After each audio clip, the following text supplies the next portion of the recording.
உங்க காசை பாண்ட்ஸ்ல இன்வெஸ்ட் பண்ணுவீங்க. அதுல இருந்து வர இன்ட்ரெஸ்ட்டை ஸ்டாக்ஸ்ல போடுங்கன்னு கேள்விப்பட்டிருப்பீங்க.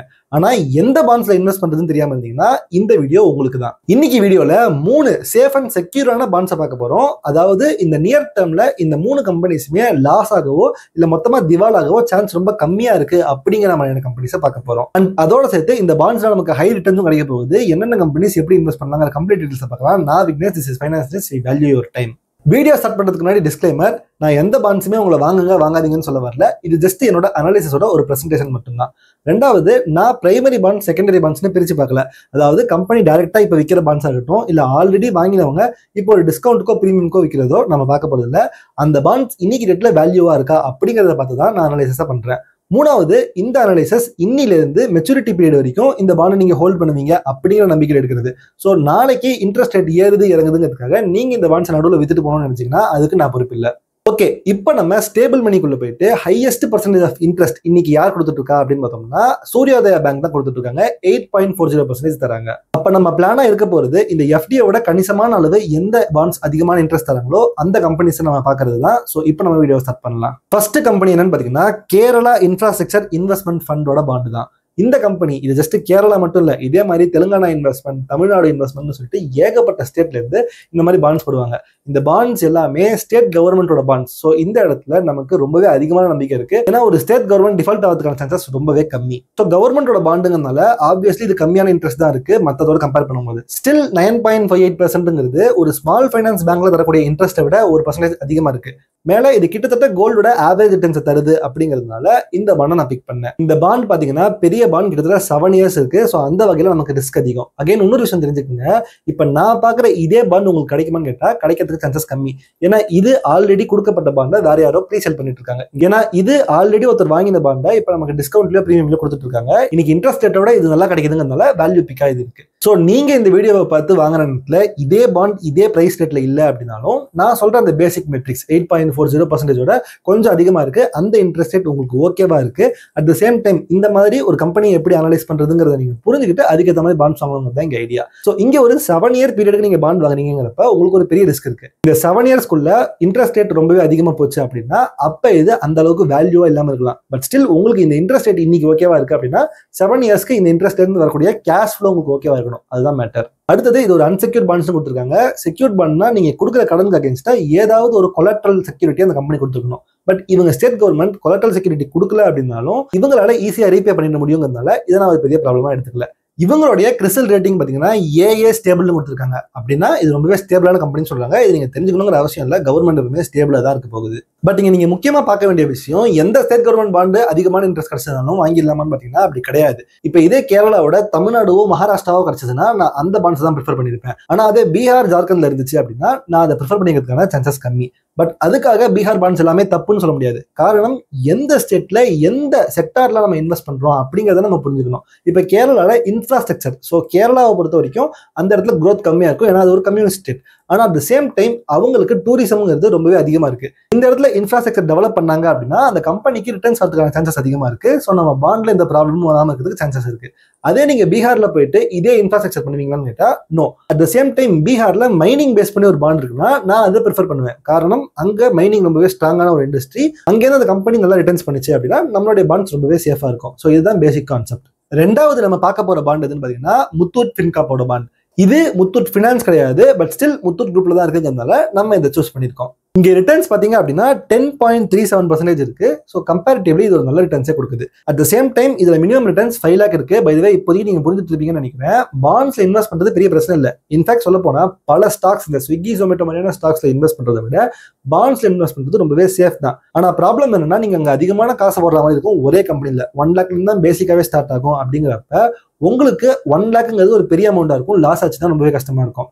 பட் ஸ்டாக்ஸை பொறுத்த வரைக்கும் நீங்க ஒரு 200 ரூபாய், 500 ரூபாய், 2000 ரூபாயில இருந்து நீங்க ஸ்டார்ட் பண்ணுவீங்க அப்படிங்கிறப்ப உங்களுக்கு அந்த 2000 ரூபாய் பண்ணது பெருசா தெரியாது. ஸோ பாண்ட்ஸ்ல இந்த டிஃபன் காஃபி ஐடியாலாம் இல்லைங்கிறது தான் ஒரு பெரிய பிரச்சனையா இருக்கு. பட் 10,000 ரூபாயும் பாண்ட்ஸ் இருக்கு. அந்த பாண்ட்ஸ் என்னன்னு தெரிஞ்சுக்கணும்னா கீழே இப்பே கமெண்ட் பண்ணுங்க. உங்க கமெண்ட்ஸ் நிறைய வந்துச்சு அப்படின்னா நான் உங்களுக்கு அதுக்கு தனியாக வீடியோ பண்றேன். இந்த பாண்ட் பாத்தீங்கன்னா 5 இயர்ஸ்க்கு இருக்கு. ஸோ எந்த அளவுக்கு நமக்கு இயர்ஸ் கம்மியா இருக்கோ அந்த அளவுக்கு சேஃபர். ஏன்னா இன்ட்ரெஸ்ட் ரேட் ஏறிஸ்னால நமக்கு அதில் லாபம் இருக்கும். இயர்ஸ் அதிகமா இருந்துச்சு அப்படின்னா அங்க ஒரு ப்ராப்ளம் இருக்கு. அதனால தான் கவர்மெண்ட் கம்பெனி இயர்ஸ் அதிகமா இருந்துச்சு. ஸோ நமக்கு எக்ஸ்ட்ரா இன்ட்ரெஸ்ட் கொடுத்தாங்க. இவங்களுடைய crystal CRISIL rating AA minus இருக்கு. கம்பேர் டு தெம் இவங்க கொஞ்சம் கம்மியான ரேட்டிங் தான் இருக்காங்க. ஸ்டில் ஸ்டேபிளான ஒரு கம்பெனி தான். இவங்களுடைய மோஸ்ட் ஆஃப் த பிசினஸ் கோல்டை பேக்கப் பண்ணி தான் இருக்கு. பட் ஸ்டில் இது ஒரு அன்செக்யூர்ட் பாண்ட் தான். அதாவது உங்களுடைய கடனுக்கு எதிராக இவங்க கோல்டோ எந்த ஒரு செக்யூரிட்டியுமே கொடுக்கல. ஆனா அந்த கடனை வாங்கி இவங்க என்ன பிசினஸ் பண்றாங்களோ அங்க கோல்டு செக்யூரிட்டியா வாங்கிட்டு அதுக்கு அகைன்ஸ்டா தான் அவங்க லோன் தராங்க. அப்ப என்ன அர்த்தம், அவங்களுடைய பிசினஸ் ஒருவேளை ப்ராப்ளம்ல போச்சு அப்படின்னா இந்த கோல்டை வித்து அவங்களுக்கு தேவையான காசை எடுத்துப்பாங்க. அப்போ உங்களுடைய காசை கொடுக்கறதுக்கான சான்சஸ் அதிகமா இருக்கு. ஸோ இவங்க கிட்ட இன்டைரக்டா ஒரு கொலாட்ரல் இருக்குங்கிறதுனால நான் இந்த கம்பெனியை பத்தி பெருசாக கவலைப்படல. பட் இந்த கம்பெனிக்கு ஒரு ப்ராப்ளம் இருக்கு. அது என்னன்னு பார்த்தோம்னா, இவங்க RBIக்கு கீழே வருவாங்க. அப்படின்னா RBI ஏதாச்சும் ஒரு இன்ட்ரெஸ்ட் ரேட்டை குறைக்கணும்னு சொன்னாங்கன்னா இவங்க குறைச்சுதான் ஆகணும். அப்ப இவங்களுடைய ப்ராஃபிட்ஸ் கம்மியாகிறதுக்கான வாய்ப்பு இருக்கு. எனிவேஸ் இது ஸ்டாக் இல்லை, அவங்க ப்ராஃபிட் குறைஞ்சாலோ ஏறினாலோ நமக்கு எந்த பிரச்சனையும் இல்லை. நமக்கு நம்மளுடைய லோனை ரீபே பண்றதுக்கான தகுதி அவங்களுக்கு இருக்குமா அப்படிங்கிறதா மேட்டர். அண்ட் RBI பொறுத்த வரைக்கும் இந்த மாதிரி லோன் ரீபே பண்ண முடியாத அளவுக்கு கஷ்டப்படுத்துற அளவுக்கு ஸ்பீஸ் பண்ண மாட்டாங்க.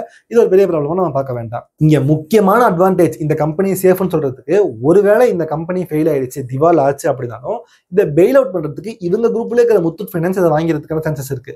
ஸோ அப்போ நமக்கு என்ன அட்வான்டேஜ் இருக்கு, இந்த கம்பெனி ஃபெயில் ஆச்சுனாலும் புது கம்பெனி இவங்களை வாங்கிட்டு நம்மளுடைய லோன்ஸை ரீபே பண்ணிடுவாங்க. அப்போ நம்ம கேபிட்டல் ரொம்பவே சேஃபா இருக்கு. இவங்க கிட்ட 3700க்கும் மேல பிரான்ச்சஸ் இருக்கு. கோல்ட் லோன்ஸ், 2-வீலர் லோன்ஸ், மைக்ரோ ஃபைனான்ஸ் தராங்க. இது கொஞ்சம் ரிஸ்கியான செக்மெண்ட். அடுத்தது housing loans and small finance loans தராங்க, ஸ்மால் பிசினஸ் லோன்ஸ். ஸோ இங்க பாத்தீங்கன்னா ஹவுசிங், கோல்டு இதெல்லாமே ரொம்பவே செக்யூரா தான் நடக்குது. இதுதான் மேஜர் எக்ஸ்போசர் இருக்குங்கிறதுனால இது நமக்கு லாபம் தான். பட் இவங்க கிட்ட 2 ப்ராப்ளம் இருக்கு. இவங்களுடைய எக்ஸ்போசர் மோஸ்டா சவுத் இந்தியாக்குள்ள தான் இருக்கு. பட் நம்ம அகெயின் ஸ்டாக்ல இன்வெஸ்ட் பண்ணல. இவங்க கிட்ட வர growthல நமக்கு எந்த யூஸும் கிடையாது. நம்மளுடைய இன்வெஸ்ட்மெண்ட் இவங்க ரீபே பண்ணிடுவாங்க. இதுவும் ப்ராப்ளமா நம்ம எடுத்துக்கல. ரெண்டாவது ப்ராப்ளம், இவங்களுடைய இன்கம் ஃபுல்லாவே கோல்டு டிபெண்ட் பண்ணி தான் இருக்கு. கோல்டு பிரைஸ் ஏறிச்சு அப்படின்னா இவங்களால ஈஸியா அதிகமான லோன்ஸ் தந்து அதுல ஜென்ரேட் பண்ண முடியும். அண்ட் இன்னைக்கு டேட்ல கோல்டு பிரைஸ் பார்க்கும்போது எனக்கு எந்த பிரச்சனையும் தெரியல. மூணாவது கம்பெனியை பார்க்கறதுக்கு முன்னாடி போனஸா ஒரு ஹானரபிள் மென்ஷன் தரலாம். Adani enterprises limited. என்னது அதானியா? ஸ்டாக் மார்க்கெட்ல இருக்கும்போது அதானி அந்த அளவுக்கு சேஃப் இல்லை அப்படின்னு கேட்டீங்கன்னா ரைட் தான். பட் நம்மளை பொறுத்த வரைக்கும் இது பாண்ட் மார்க்கெட். பாண்ட்ஸை பொறுத்த வரைக்கும் ஒரு கம்பெனி ஸ்டேபிளா இருக்கா, நம்மளுடைய கடனை ரீபே பண்ற திறமை இருக்கா, அதுதான் நமக்கு முக்கியமே தவிர நம்ம அந்த கம்பெனியோட பார்ட்னர் ஆகல, அவங்களுக்கு ஜஸ்ட் கடன் கொடுக்குறோம், அவ்வளவுதான். அப்படி பார்க்கும்போது இந்தியாவோட ஒன் ஆஃப் த பிக்கஸ்ட் கம்பெனியாக இருக்கிற இந்த அதானி மொத்தமாக திவாலாகிறதுக்கான சான்சஸ் கம்மி. அப்படி ஆனாலும் அதை பெயில் அவுட் பண்ணுறதுக்கான சான்சஸ் அதிகமாக இருக்குங்கிறப்ப இவங்க எனக்கு ஒரு சேஃபான ஆப்ஷன் தான் தெரியுறாங்க. பட் ஆனரபிள் மென்ஷன்ல போட்டதுக்கு காரணம் நிறைய பேர் இல்லை இதை நான் வாங்க மாட்டேன்னு நினைப்பீங்க. ஸோ அதனால தான் போட்டிருக்கேன். 3rd பொசிஷன்ல இருக்கிற கம்பெனி எனக்கு ரொம்பவே ஸ்பெஷல் கம்பெனி. ஏன்னா இந்த கம்பெனியில் தான் நானே ஒர்க் பண்றேன். Cholamandalam finance limited. இந்த கம்பெனியோட ப்ரொமோட்டர் பத்தி சொல்லவே தேவையில்லை. சவுத் இந்தியன் டாட்டாஸ் அப்படின்னு அழைக்கப்படுறாங்க. ஸோ அப்போ இந்த கம்பெனியோட வேல்யூஸ் அண்ட் எத்திக்ஸ் நல்லா இருக்கு. நம்ம பாண்டோட சேஃப்டி ப்ரொமோட்டர் அனாலிசிஸ் மூலமா நமக்கு கிடைக்குது. அதை தவிர இந்த கம்பெனி கிட்ட சோழா கம்பெனி மட்டும் இல்லை, இன்னும் ஏகப்பட்ட கம்பெனி இருக்கு. முருகப்பா குரூப் ஆஃப் கம்பெனிஸ்ல சோழாவும் ஒன்று. அப்போ என்ன மீனிங், மற்ற கம்பெனிஸ்ல இருந்து வரக்கூடிய காசை வச்சு கூட இந்த சோலாவோட இருக்கிற ப்ராப்ளம்ஸை இவங்க சால்வ் பண்றதுக்கு வாய்ப்பு இருக்கு. அது மட்டும் இல்லாம இந்த கம்பெனி இப்ப NBFC செக்மெண்ட்ல ரொம்பவே பெருசா வளர்ந்துச்சு அப்படிங்கிறதுனால RBI இவங்க பெயில் அவுட் பண்றதுக்கான சான்சஸுமே ரொம்ப அதிகமா இருக்கு இன் கேஸ் ஆஃப் அதாவது ப்ராப்ளம் தான். பட் மோஸ்டா அந்த அளவுக்கே போகாது. ஏன்னா இவங்க கிட்டே அந்த அளவுக்கு கேஷ் ஃப்ளோ இருக்குன்னு நான் சொல்ல வரேன். பிரச்சனை என்னன்னா, இதே கம்பெனியோட பாண்டை 9.2% நான் பார்த்தேன். ஒரு ½ hour கழிச்சு வந்து பார்க்குறேன், அந்த பாண்டை காணோம். இதுதான் இந்த பாண்ட் மார்க்கெட்ல இருக்கிற ஒன் ஆஃப் த பெரிய ப்ராப்ளம். ஒரே ஒரு பாண்டை ஒருத்தர் வித்துட்டு இருந்தாங்க, வேற ஒருத்தர் வாங்கிட்டாங்க அப்படின்னா அவ்வளவுதான், அது முடிஞ்சு போச்சு. ஸோ இப்போ இருக்கிற இந்த போட்டோல உங்களுக்கு 8.55% காமிக்குது. இதோட அதிகமான இன்ட்ரெஸ்ட் ரேட்லையும் கிடைக்கிறதுக்கான சான்சஸ் இருக்கு. ஸோ நீங்க இன்ட்ரெஸ்டா இருந்தீங்கன்னா செக் பண்ணி பார்க்கலாம். இந்த கம்பெனியை பொறுத்த வரைக்கும் புல்லிஷா CRISIL AA+ பாசிட்டிவான ஸ்டேபிள் கம்பெனி அப்படின்னு சொல்லியிருக்காங்க. ஸோ இது ரொம்பவே நல்ல விஷயம். அதுக்கு மேல இந்த கம்பெனில பாத்தீங்க அப்படின்னா சீனியர் லெவல் இன்வெஸ்டர் கொடுத்துருக்காங்க. அப்படின்னா உங்களுடைய பாண்ட்ஸ் தான் ஃபர்ஸ்ட் பே பண்ணுவாங்க in case of company default. அதுக்கப்புறமா தான் மற்றவங்க பாண்ட்ஸ் போகும். அடுத்தது பாத்தீங்கன்னா இது ஒரு செக்யூர்ட் பாண்ட். அப்படின்னா இதுக்கு அகைன்ஸ்டா இந்த கம்பெனி ஏதோ ஒரு அசட்ஸை கொலாட்ரல் கொடுத்துருக்காங்க. ஸோ இது ஒண்ணுமே நல்ல விஷயம். இது வரைக்கும் 0 டிஃபால்ட் ஹிஸ்டரி இருக்கு. இதெல்லாம் வச்சு பார்க்கும்போது இந்த கம்பெனி ரொம்பவே சேஃபா தான் தெரியுது.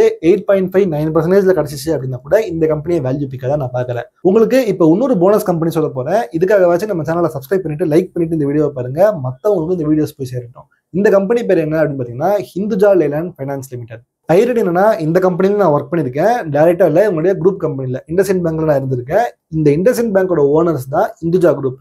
அதே மாதிரி அசோக் லேலண்டி அவங்க தான் ஓன் பண்றாங்க. அது ரெண்டு சேர்த்து தான் இந்துஜா லேலண்ட் அப்படிங்கிற பேர்ல வச்சிருக்காங்க. இந்த பிசினஸோட most of the focus auto லோன்ஸ்ல இருக்க வாய்ப்பு இருக்கு. ஏன்னா இந்த அசோக் லேலண்ட் மாதிரி வண்டிகளை விற்கிறதுக்கு இவங்களே ஃபினான்ஸ் பண்ணலாம். இவங்க கிட்ட தேவையான அளவுக்கு மணி இருக்கு. ஸோ ஒரு பாண்ட் எக்ஸ்பைரி ஆகிற அளவுக்கு வரதுக்கு சான்சஸ் ரொம்பவே கம்மிங்கிறதுனால இந்த கம்பெனி ரொம்பவே சேஃபா நான் கன்சிடர் பண்றேன். ஸோ மொத்தம் 3 கம்பெனிஸ் அண்ட் 2 போனஸ் கம்பெனி சொல்லி 5 பாண்ட்ஸை பத்தி நம்ம இங்க பிரேக் டவுன் பண்ணிருக்கோம். இந்த வீடியோ உங்களுக்கு பிடிச்சிச்சுன்னா நீங்க லைக் போடுங்க. உங்களோட லைக்கை பொறுத்து தான் உங்களுக்கு இது இன்ட்ரெஸ்ட் இருக்குன்னா அடுத்தடுத்த வீடியோஸ் போடுவேன். இதே மாதிரி 10,000 ரூபாயெல்லாம் கூட பாண்ட்ஸ் இருக்கு. அதெல்லாம் நாங்கள் அடுத்தடுத்த வீடியோஸ்ல பார்க்கலாம். இன்னொன்று ஞாபகம் வச்சுக்கோங்க, ஒரு கம்பெனி சேஃபா இருக்குங்கிற ஒரே காரணத்துக்காக உங்க பாண்ட்ஸ் 100% ரீபே ஆகுங்கிற அவசியமும் கிடையாது. பட் மோஸ்ட் கேசஸ்ல 99% ஆயிடும். இன்ஃபேக்ட் சொல்ல போனா ஒரு கம்பெனியோட ஸ்டாக்ஸை விட பாண்ட் வாங்குறது கொஞ்சம் சேஃப் தான். என்ன கேபிட்டல் அதிகமாக போடுறோம் அதுதான் இங்க ப்ராப்ளம். அண்ட் ஃபைனலி இன்னொரு பாயிண்ட் சொல்லிடுறேன், இந்த எந்த பாண்ட்ஸ்லையுமே நான் இன்வெஸ்ட் பண்ண போறது இல்லை. காரணம் இந்த பாண்ட் சரியில்லை அந்த மாதிரிலாம் இல்லை. என்னுடைய அனலைசிஸ் ப்ரெசன்டேஷன் படி இந்த பாண்ட்ஸ் நல்லா இருக்குன்னு தான் நான் நம்புறேன். ஆனால் நான் ஏன் இன்வெஸ்ட் பண்ணல அப்படின்னா, எனக்கு ஷார்ட் டேர்ம்ல ஒரு ஃபினான்ஷியல் கோல் இருக்கு, அதை அச்சீவ் பண்ணணுங்கிறப்ப இந்த மாதிரியான பாண்ட்ஸ்ல இன்வெஸ்ட் பண்ண முடியாது. அது ஒண்ணுதான் காரணம். மற்றபடிக்கு உங்களுக்கு mid term or long term goals இருக்கு, அது வரைக்கும் நீங்க பாண்ட்ஸை ஓன் பண்ண போறீங்க, ஆர் ஏதாச்சும் ஒரு கேஷ் ஃப்ளோவுக்காக நீங்க இந்த பாண்ட்ஸ் ஓன் பண்ண போறீங்க அப்படின்னா, என்னுடைய பிரசன்டேஷனை ஜஸ்ட் ஒரு ஐடியாவா எடுத்துட்டு மேல உங்களோட ரிசர்ச்சை கம்ப்ளீட்டா பண்ணிட்டு நீங்க அந்த டிசிஷன் எடுத்துக்கோங்க. இன்னைக்கு கோல்டு பிரைஸ் ரொம்பவே அதிகமா போயிட்டு இருக்கு. இப்ப கோல்டுல நம்ம புல்லிஷா வாங்கலாமா இல்ல வாங்காம ப்ராஃபிட் புக் பண்ணலாமா அப்படிங்கிற கம்ப்ளீட் டீடைல்ஸை இந்த வீடியோ சொல்லி செக் பண்ணி பாருங்க. அதை நான் உங்களுக்கு பண்றேன். Have a great day. Vignesh.